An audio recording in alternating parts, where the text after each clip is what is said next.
Of excellence जो portal है, उसकी स्कॉलरशिप पे अप्लाई करने के लिए आपको कौन कौन सी एलिजिबिलिटी क्राइटेरिया होना चाहिए, क्या क्या डॉक्यूमेंट्स चाहिए और क्या क्या बेनिफिट आपको मिलेगा और किस तरह से स्कॉलरशिप फिलिंग प्रोसेस होगी।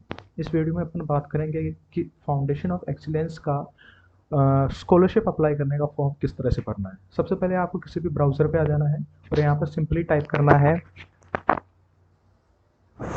फाउंडेशन ऑफ एक्सीलेंस स्कॉलरशिप और आपको जो है एंटर पे क्लिक कर देना है। उसके बाद में आप जो है इस तरह के वेब पेज पे ओपन हो जाएंगे। उसके बाद आपको जो है यहाँ पे पहली वेबसाइट फाउंडेशन ऑफ एक्सीलेंस की स्कॉलरशिप, इस पर क्लिक करना है। इस पर क्लिक करने के बाद में जो है आप इस पेज पे आ जाएंगे। इस पेज पे आने के बाद में आपको जो है ये सारी चीज़ें मैंने पिछले वीडियो के अंदर बता दी थी।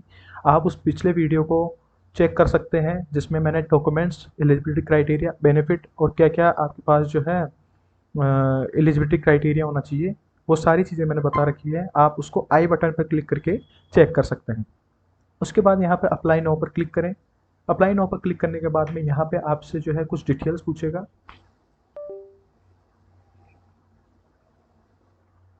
उस डिटेल को आपको फिल करना है। आपको अपना पूरा नाम डालना है, उसके बाद आपको मोबाइल नंबर डालना है, उसके बाद आपको ईमेल आईडी डालनी है।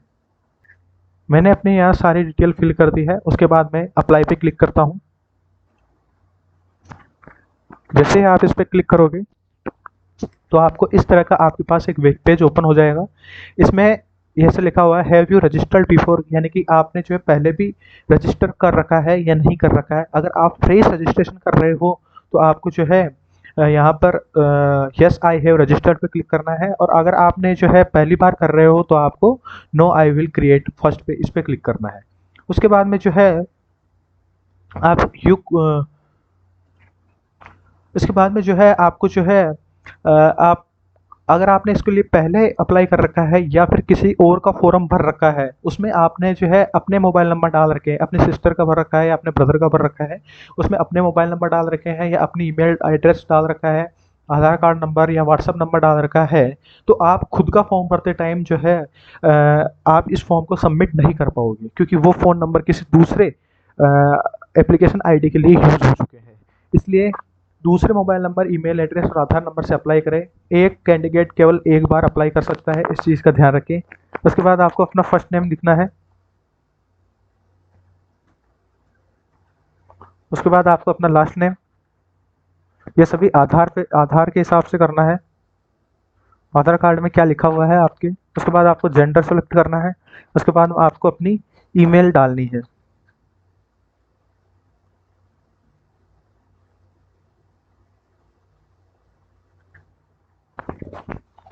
इसके अंदर आपको डोमेन का नाम इंक्लूड नहीं करना है, तो डोमेन को मैं हटा देता हूँ यहाँ से। केवल इतना सा ही आपको जो है डालना है। उसके अलावा दूसरी चीज़ की कॉलेज की ईमेल आईडी आपको यहाँ पे नहीं डालनी है। अगर कॉलेज द्वारा आपको आईडी दी गई है, कॉलेज की ईमेल आईडी दी गई है स्टूडेंट के लिए, तो वो आपको यहाँ पे नहीं डालनी है क्योंकि वो वैलिड नहीं है। उसके बाद में डोमेन सेलेक्ट करना है @gmail.com। उसके बाद में अगर आपका yahoo.com है या फिर अदर है इसमें से, तो वो आपको सेलेक्ट करना है। उसके बाद में आपको मोबाइल नंबर डालने हैं।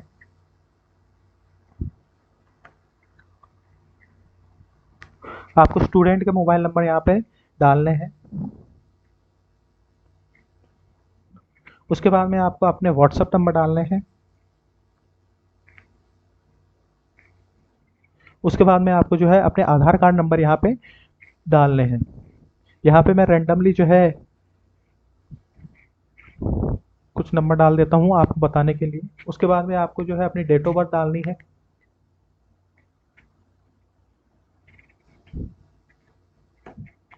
उसके बाद में आपका अकोमोडेशन टाइप डालना है कि आप डे स्कॉलर हो या फिर हॉस्टल में रहते हो या फिर पीजी के अंदर रहते हो, तो वो चीज़ें आपको डालनी है। अगर आप डे स्कॉलर हो तो आप डे स्कॉलर, अगर आप पीजी में रहते हो तो पीजी, या हॉस्टल में रहते हो तो हॉस्टल डालना है। मैं यहाँ पे डे स्कॉलर हूँ तो मैं डे स्कॉलर डाल देता हूँ।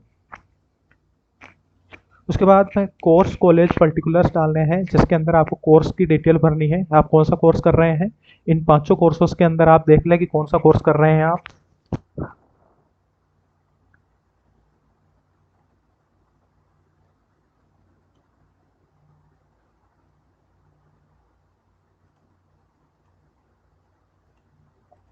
मैं यहाँ पे एमबीबीएस, तो एमबीबीएस सेलेक्ट कर लेता हूँ।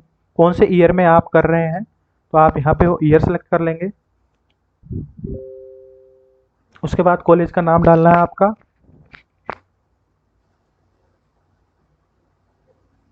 गवर्नमेंट मेडिकल कॉलेज कोटा यहाँ से। उसके बाद में कॉलेज का रोल नंबर क्या है आपकी, अगर यूनिवर्सिटी ने इशू कर दी है तो यूनिवर्सिटी वाले रोल नंबर डाल दीजिए, वरना यूनिवर्सिटी का रोल नंबर नहीं आए हैं तो कॉलेज वालों ने जो रोल नंबर अलॉट किए हैं वो आप यहाँ पे डाल सकते हैं, ठीक है। उसके बाद में यहाँ पे कुछ चीज़ें लिखी गई है, इनको ध्यान से पढ़ लें। यहाँ पे लिखा गया है तमिलनाडु के स्टूडेंट जो है वो अपने एंट्रेंस एग्ज़ाम में TNEA को सेलेक्ट करें, और उसके बाद में TNEA के काउंसलिंग रैंक जो आई थी वो आपको यहाँ पे फिल करनी है। जेई मेंस के स्टूडेंट जो है अपनी ओवरऑल रैंक को उसमें मेंशन करना है, उसकी स्टेट रैंक और कैटेगरी रैंक को मेंशन नहीं करना है। और उसके बाद में जेई एडवांस की AIR रैंक अगर आपके पास नहीं है तो आप उस कॉलम के अंदर 0 फिल कर देंगे, और कैटेगरी रैंक को आपको फिल करना है कैटेगरी रैंक के फील्ड के अंदर, ठीक है। तो AIR रैंक के अंदर तो आप 0 फिल कर देंगे और कैटेगरी रैंक के अंदर कैटेगरी रैंक फिल करेंगे। उसके बाद में एंट्रेंस एग्ज़ाम वो वाला चूज़ करना है जिसके थ्रू आपने एडमिशन लिया है। तो कई सारे एंट्रेंस एग्ज़ाम है उसके थ्रू। झारखंड स्टूडेंट जो है उनको जो है JCECE रैंक आपको जो है डालनी है उसके अंदर, अगर वो JCECE काउंसलिंग के थ्रू अगर वो उनको कॉलेज अलॉट हुआ है तो। उसके बाद बिहार स्टूडेंट के अंदर जो है BCECE रैंक डालनी है अगर उनको BCECE काउंसलिंग के अंडर जो है कॉलेज अलॉट हुआ है तो। और पुदुचेरी के जो स्टूडेंट, पांडुचेरी के स्टूडेंट है उनको CNTAC CRL रैंक डालनी है अगर वो CNTAC काउंसलिंग के अंडर जो है कॉलेज अलॉट हुई है तो, ठीक है। इन चीज़ का ध्यान रखना है। उसके बाद में क्या है, आपको कॉल में एंट्रेंस टेस्ट का नाम, अगर मैंने एमबीबीएस किया है तो एंट्रेंस टेस्ट कौन सा दिया होगा, national eligible cum entrance test. उसके बाद एग्ज़ाम कौन से ईयर में दिया, 2025 में। उसके बाद में यहाँ पर जनरल कैटेगरी रैंक कितनी थी, जनरल कैटेगरी यानी कि ऑल इंडिया रैंक आपको डालनी है, इसके अंदर कैटेगरी रैंक नहीं डालनी है, ठीक है। उसके बाद में क्या है, आपको स्कॉलरशिप के बारे में पता कहाँ से लगा, तो आप बता सकते हैं कि मेरे को फ्रेंड्स फैमिली ने बताया, कॉलेज सीनियर ने बताया, स्कूल कॉलेज में बताया, या कोई FFPA फैसिलिटेटर ने बताया, सोशल मीडिया से पता लगा, गूगल NGO, किससे पता लगा वो आपको करना है। मेरे को कॉलेज सीनियर से पता लगा। उसके बाद में स्टूडेंट का होम का एड्रेस आपको डालना है। इस तरह से आपको सारी डिटेल यहाँ पे फिल करनी है। उसके बाद में आपको फैमिली की इंफॉर्मेशन देनी है, आपके फादर का क्या नाम है, मदर का क्या नाम है, फादर का ऑक्यूपेशन क्या है, मदर का ऑक्यूपेशन क्या है, फादर की एज कितनी है, फादर की एजुकेशन क्या है। उसके बाद में पेरेंट्स के मोबाइल नंबर यानी कि फादर के फ़ोन नंबर देने हैं, और एनुअल फैमिली इनकम कितनी है वो यहाँ पे मेंशन करनी है। इस तरह से आपको यहाँ पे सारी डिटेल भर लेनी है। अगर पेरेंट्स के मदर के मोबाइल नंबर नहीं है तो आप फादर के मोबाइल नंबर को वापस रिपीट कर सकते हैं या अपने मोबाइल नंबर को रिपीट कर सकते हैं। उसके बाद में आपको जो है अपनी फैमिली मेम्बर्स की डिटेल्स जाननी है कि आपके फैमिली के अंदर कितने मेंबर हैं, ठीक है। यहाँ पे आपको डिपेंडेंट मेंबर वो होते हैं जो फैमिली की पूरी इनकम के ऊपर डिपेंडेंट है। यानी फॉर एग्जांपल एक फैमिली में 4 मेंबर हैं, पिताजी कमाते हैं तो बाकी 3 मेंबर जो होंगे वो आपके क्या होंगे, डिपेंडेंट होंगे, ठीक है। तो यहाँ पर ब्रदर और सिस्टर की ही डिटेल डालनी है यहाँ पे, ठीक है, वो चीज़ ध्यान रखें। तो डिपेंडिंग मेंबर ब्रदर और सिस्टर, देखो माँ भी डिपेंडेंट है पर माँ की डिटेल नहीं डालनी है, ब्रदर और सिस्टर की डालनी है, ठीक है। तो 2 यहाँ पे है। अर्निंग मेंबर कितना है, पिताजी है। टोटल मेंबर कितने हुए, 3। उसके बाद में फर्स्ट आप अपनी फैमिली के अंदर ऐसे मेंबर है जो पहली बार ग्रेजुएट हो रहे हैं, तो हाँ मैं पहली बार ग्रेजुएट हो रहा हूँ, इस फैमिली में मेरे माता पिता कोई भी पहले ग्रेजुएशन तक नहीं पहुँचा है। उसके बाद सिबलिंग्स की डिटेल डालनी है, नंबर ऑफ सिबलिंग्स 2 है, उसके उनके नाम क्या है वो यहाँ पे डालने हैं। ये डालने के बाद आपको ऐड पे क्लिक करना है। उसके बाद दूसरा सिबलिंग ऐड करना है आपको, उसके बाद ऐड पे क्लिक कर देना है, ठीक है। उसके बाद में आपको योरसेल्फ एंड फैमिली के बारे में बताना है, ठीक है। लाइफ एम्बिशन यानी कि लाइफ में क्या आकांक्षाएं हैं आपको वो 20 शब्दों में बतानी है। आपको इस लाइफ के अंदर किसने इंस्पायर किया आज तक, ये भी 20 वर्ड में बताना है। डिस्क्राइब योर इंटरेस्ट, हॉबीज और स्ट्रेंथ और वीकनेस को आपको जो है बताना है ताकि ये फाउंडेशन वालों अच्छे तरह से आपको समझ सके। फैमिली लिविंग कंडीशन के बारे में आपको डिटेल से बताना है, आपके फैमिली मेंबर जो है क्या करते हैं लिविंग के लिए, और किसी रिलेटिव या फ्रेंड से आपको फाइनेंशियल हेल्प मिल रही है नहीं मिल रही वो बतानी है। और उसके बाद में आपके जो है पेरेंट्स किस तरह से आपके जो है खर्चों को मैनेज करते हैं वो बताना है। और किसी आप कोई भी भाई बहन कुछ काम करता है या नहीं करता, पार्ट टाइम या करता है, वो सारी चीज़ें बतानी है। और वंस यू आर फाइनेंशियली, जब आप फाइनेंशियली इंडिपेंडेंट हो जाओगे है ना, तो आप दूसरों की मदद कैसे करोगे, दूसरों की सेवा कैसे करोगे, ये सारी चीज़ें बतानी है। ठीक है, तो ये सारी चीज़ें आपको इन इन कॉलम्स के अंदर क्या करनी है, फिल करनी है। ठीक है, तो मैं यहाँ पे फिल कर देता हूँ ये सारे कॉलम मैंने यहाँ पे फिल कर दिए हैं। उसके बाद में अगला कॉलम है अदर स्कॉलरशिप डिटेल। आपको जो है फुल AICTE या किसी गवर्नमेंट से जो है कोई स्कॉलरशिप मिल रही है, अगर हाँ तो यस पे क्लिक करें, वरना नो पे क्लिक करें। और आपने किसी अदर स्कॉलरशिप के लिए अप्लाई किया है, भले ही आप अभी तक सेलेक्ट नहीं हुए या उसका रिजल्ट नहीं आया है, तो अगर फिर भी आपने अगर अप्लाई किया है तो यस पे क्लिक करें, वरना नो पे क्लिक करें। और अगर आप एक्सप्लोर कर रहे हैं और बहुत सारी स्कॉलरशिप, तो वो एक्सप्लोरिंग पर क्लिक करें। ठीक है, वरना आप नो पे भी क्लिक कर सकते हैं। ठीक है, उसके बाद अदर डिटेल में do you self identify as a person with disability, क्या आप पर्सन विद डिसेबिलिटी है, अगर हाँ तो यस पर क्लिक करें, अन्यथा नो पर क्लिक करें। उसके बाद में आप लॉगिन इन्फॉर्मेशन करना है, डू यू गूगल लॉगिन है आपके पास, तो हाँ, वरना नो पर क्लिक करें। जैसे मेरे पास गूगल लॉगिन है, गूगल की ईमेल आईडी आपको यहाँ पे डालनी है।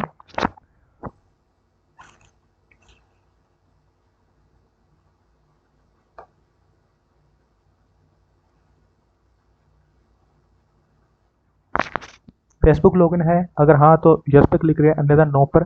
और आप LinkedIn group foundation of excellence के मेंबर है, तो यस पे क्लिक करें, अन्यथा नो पर क्लिक करें। उसके बाद लिंक्डइन ग्रुप को आपको ज्वाइन करने का ऑप्शन आएगा, तो यहाँ पे फाउंडेशन ऑफ एक्सीलेंस को यहाँ पे क्लिक करके आप लिंक्डइन ग्रुप को ज्वाइन कर सकते हैं। उसके बाद में लिंक्डइन आईडी, अगर आप यस पे क्लिक करते हैं तो आपसे लिंक्डइन आईडी मांगेगा, है ना। तो यहाँ पे इस पे फाउंडेशन ऑफ एक्सीलेंस पे क्लिक करोगे,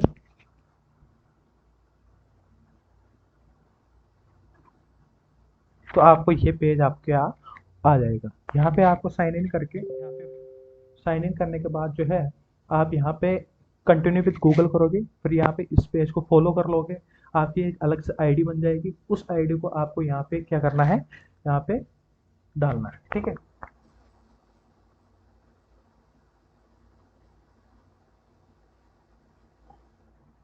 उसके बाद में आपको क्या करना है, नेक्स्ट पे क्लिक करना है। उसके बाद में क्या है, कुछ इन्फॉर्मेशन मांगेगा आपसे प्रीवियस एकेडमिक रिकॉर्ड से रिलेटेड। ठीक है, तो आपको प्रीवियस एकेडमिक रिकॉर्ड से रिलेटेड इन्फॉर्मेशन फिल करनी है। ठीक है, उसके बाद में सीनियर सेकेंडरी का जो SSLC यानी क्लास 10th का आपको जो है डिटेल फिल करनी है। इसमें name of institution, year of passing, marks कितने मिले, मैक्सिमम मार्क्स कितने थे, मीडियम कौन सा था आपको, और टाइप कौन सा था, कौन सी स्कूल थी, यानी गवर्नमेंट स्कूल, प्राइवेट स्कूल थी, और आपने फीस पेड कितनी की थी, कितनी फीस आपने दी थी, वो आपका यहाँ पे लिखना है। ये मैंने 10th की डिटेल यहाँ पे फिल कर दी है। उसके अलावा आपको जो है क्लास 12th की यहाँ पे डिटेल फिल करनी है। इसी तरह से आपको 12th की डिटेल यहाँ पे फिल कर देनी है। उसके बाद में अगर इफ़ कोचिंग टेकन ऑनलाइन या फ्री, अगर आपने ऑनलाइन कोचिंग ली है या फिर आपने जो है फ्री, वो उनको अमाउंट क्या है, जीरो मेंशन करना है यहाँ पे। ठीक है, तो अगर आपने कोचिंग ली है तो यस क्लिक करना है। कोचिंग कौन सी कोचिंग में कितनी फीस लगी थी वो आपको फिल करना है, क्योंकि बाद में अगर आप इसमें सेलेक्ट हो जाते हो तो आपको इसका प्रूफ देना पड़ सकता है। तो मैंने कोचिंग की थी 1,08,000 रुपये फीस लगी थी। अगर आपने ऑनलाइन कोचिंग की है या फिर आपने जो है कोई कोचिंग नहीं करी है, तो वो अमाउंट को क्या करना है, जीरो मेंशन करना है। अगर आपने कोचिंग की है तो यस, और अगर आपने ऑनलाइन में भी पैसे दिए हैं तो आप जो है ऑनलाइन अगर किसी का सब्सक्रिप्शन लेके किया है तो आपको यहाँ पे उसका अमाउंट मेंशन करना है। ठीक है, उसके बाद में एप्लीकेशन प्रोसेस के अंदर आपको किसने हेल्प किया, अगर आपने आपने खुद भरा है तो नो वन करना है, या फिर आपकी किसी ने हेल्प की है जैसे फ्रेंड या फैमिली, तो आपको फ्रेंड या फैमिली यहाँ पर सेलेक्ट करनी है। उसके अलावा आपको जो है आगे क्वेश्चन है, did you face any challenge, आपने जब फाउंडेशन ऑफ एक्सीलेंस का जो स्कॉलरशिप फॉर्म भरा है उसके अंदर कोई प्रॉब्लम आई है या नहीं आई, वो बतानी है। अगर प्रॉब्लम आई है तो कौन सी प्रॉब्लम आई है, इनमें से कोई है तो वो करनी है, नहीं तो अदर करके वो प्रॉब्लम मेंशन करना है। ठीक है, उसके बाद में नो चैलेंजेस फेस्ड, यहाँ पे अगर कोई प्रॉब्लम नहीं है तो ये ऑप्शन क्लिक करना है। उसके बाद में क्या करना है, यहाँ पे सबमिट के ऑप्शन पे क्लिक कर देना है। सबमिट करने के बाद में आपको एक मेल आएगा फाउंडेशन ऑफ एक्सीलेंस की तरफ से। कुछ इस तरह का मेल आएगा आपके पास। इसके अंदर आपको जो है ऐसा बताया जाएगा कि अगर आप एलिजिबिलिटी क्राइटेरिया के अंदर फिट बैठते हो तो आपको 10 वर्किंग डेज के अंदर जो है आपको एफएफई रिप्रेजेंटेटिव की तरफ से कॉल आएगा। उसके बाद में क्या होगा, ये पूरी स्कॉलरशिप जो है first come and first serve के बेसिस पे आपको दी जाएगी। अगर आप इसके लिए एलिजिबल हो जाएंगे, आपके पास कॉल आ जाता है, तो उसके बाद में क्या होगा, आपको जो है आपकी एप्लीकेशन प्रोसेस को आपको क्या करनी पड़ेगी, कंप्लीट करनी पड़ेगी। कंप्लीट करने के लिए आप वापस एफएफई की वेबसाइट पे जाओगे और आप रजिस्टर ईमेल आईडी और मोबाइल नंबर से क्या करोगे, एंटर करोगे। उसके बाद यस आई हैव रजिस्टर्ड जो अपने आया था ना एक option, no I am not registered, yes I am registered, इस तरह का यहाँ पे ईमेल आईडी डालोगे, मोबाइल नंबर डालोगे, तो यस आई हैव रजिस्टर्ड पे क्लिक करोगे। उसके बाद में आपको डॉक्यूमेंट्स अपलोड करने का ऑप्शन आएगा। यहाँ पर 6 डॉक्यूमेंट्स मांगेंगे। काउंसलिंग की रिसिप्ट अपलोड करनी है, जिसमें काउंसलिंग की रिसिप्ट को वैलिड माना गया है। Allotment letter, income certificate, entrance exam का रैंक यानी कि नीट या जेई का स्कोर कार्ड, 12th की मार्कशीट आपको अपलोड करनी है, आधार कार्ड फ्रंट और बैक दोनों साइड की आपको क्या करनी पड़ेगी, अपलोड करनी पड़ेगी। ये पीडीएफ फॉर्म में अपलोड करनी पड़ेगी और 500 केबी से उनको कम साइज में रख के आपको अपलोड करनी पड़ेगी। जेपीजी या पीडीएफ की साइज को कम कैसे करते हैं, आप आई बटन पे क्लिक करके जो है वो वाला वीडियो देख सकते हैं। उसके अलावा कोई क्वेरीज है तो आप यहाँ पे इनको ईमेल यहाँ पे इस वेबसाइट पे जो है जाके वहाँ पे इनको लिख सकते हैं। तो इस तरह से आपको जो है फाउंडेशन ऑफ एक्सीलेंस का स्कॉलरशिप आपको फिल करनी है। ठीक है, इस चैनल को सब्सक्राइब कर लीजिए अगर आप नए हो तो। इसी तरह के वीडियो आते रहेंगे, उनको लाइक करें और अपने फैमिली मेम्बर के साथ कॉलेज के ग्रुप में शेयर करते रहें।